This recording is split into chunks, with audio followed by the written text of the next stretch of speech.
My name is Patience. I study computer science. I'm a computer scientist. I have had my own software company for 11 years. I've implemented software worldwide for Fortune 500 companies. I just felt the need to give back to mankind. I love mankind. I love human beings. In 2021, I went to study theology in the United States of America.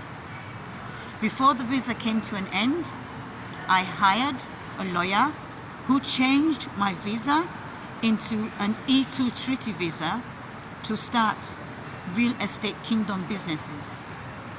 After I started the real estate kingdom businesses, the businesses suffered a cybercrime attack and all the data was stolen and the business operations came to a halt.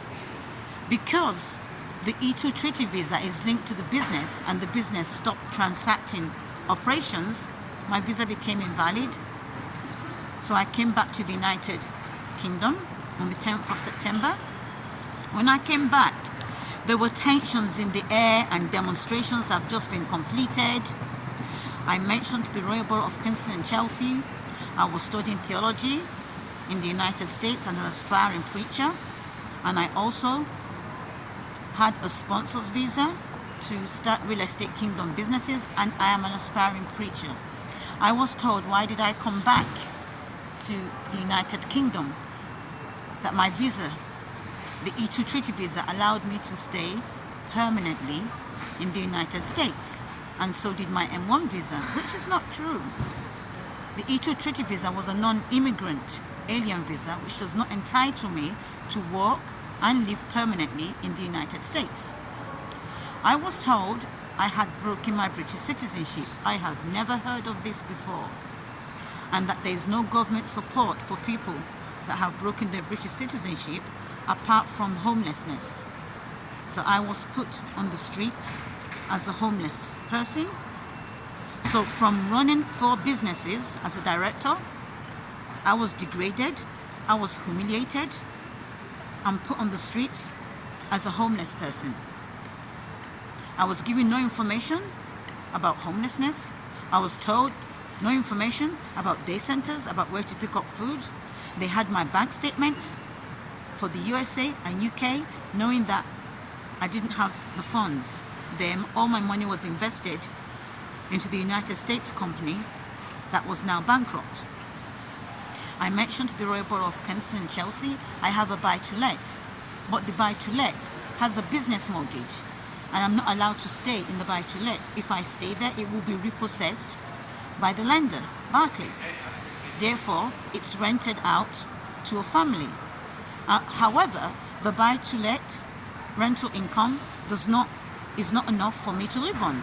By the end of each month, I'm left about £100.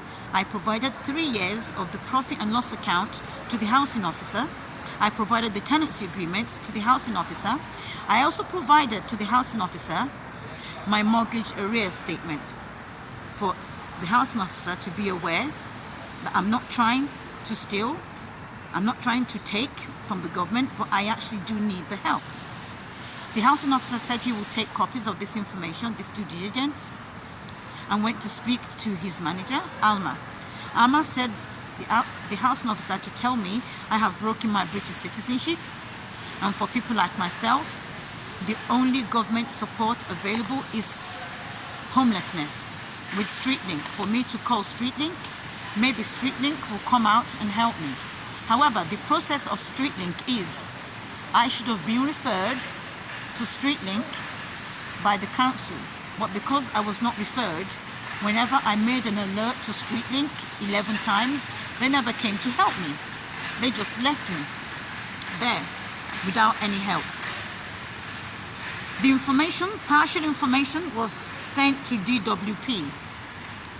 The partial information sent to DWP was, I went to America and I have broken my British citizenship. The other information sent to DWP is, I have a buy-to-let.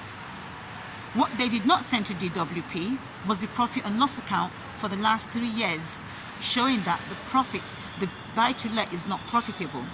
What they did not send to DWP is the tenancy agreement and the mortgage arrears.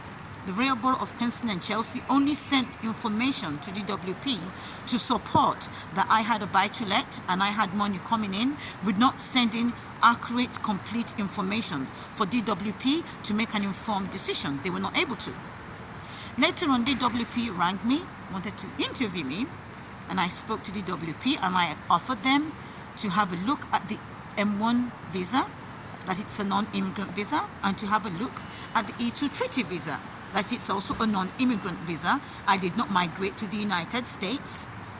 And I also offered the profit and loss account for the last 3 years on the buy-to-let. I was told we don't want it. I was also offered the tenancy agreement and the mortgage arrears from Barclays. Kirsty said from DWP she doesn't want such information. However, after 15 minutes of speaking to me, she made a decision that my habitual residence is not the UK.